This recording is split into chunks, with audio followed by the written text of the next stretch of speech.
when I was a kid, I spent two college summers packing fish on the Boston Fish Pier. And when you drove over the Fort Point Channel, it was like going into a different world.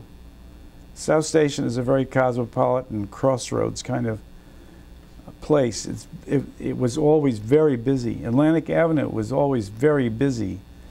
And you know, it was only a step up State Street from Atlantic Avenue, which was docks and fishing boats and some of the leftover packet boats to Portland and New York. It was only a step to be in the importing district with coffee roasters, and then 2 blocks further you were in the financial district, which was very seersucker and Panama boat hats all summer long. But down here was a different world, and where the courthouse is sitting was this huge collection of railroad sidings that periodically would be loaded up with freight cars that brought stuff in. I remember in the fall, they would bring in freight boxcar loads of grapes from California, and the whole North End would come down, and they would take out grapes to take home to make wine, or out to Medford or wherever the Italian communities were. So it was a kind of primitive no man's land. So, and that continued all the way into the Army base and the Navy base. And then the fishermen had their own big world down at the Fish Pier.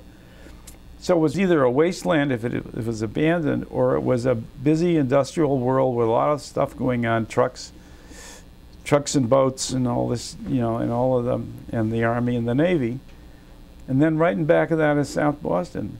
So it was like, it's a way. So if they have this sense that they're a separate community, their whole history until very recently was they weren't connected to the city, and they were a separate community, and they had their own agenda, and it was nobody's damn business.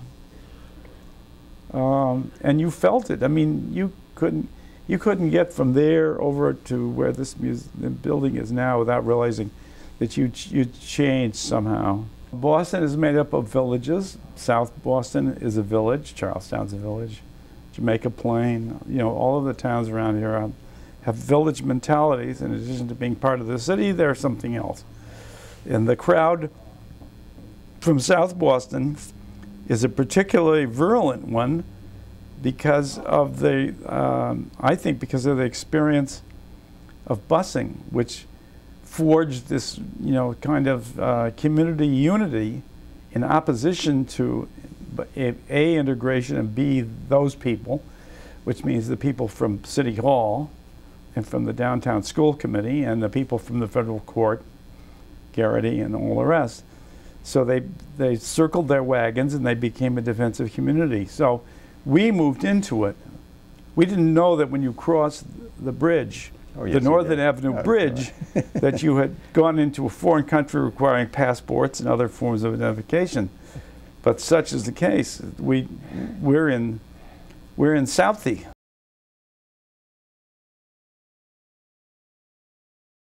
I think from the perspective of someone who was not on the board and not actually part of the museum staff, I think the decision to move, and especially move there, was a brave decision.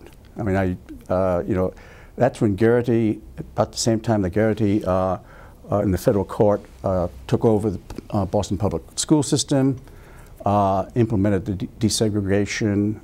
There was Ted being attacked in City Hall Plaza, all this angst going on. And here, the Children's Museum says, I don't care if it's South Boston. We have to be in the middle of things and not necessarily the pretty things. Like when Chuck and I and everybody in the museum were looking at the 3 alternative sites, which the Blackstone site down by Faneuil Hall, Hancock, up in the Central Spine, and Fort Point Channel. The other two, what we were talking about a few minutes ago, were fairly safe calls. Moving down Fort Point Channel, that took a lot of chutzpah, I think.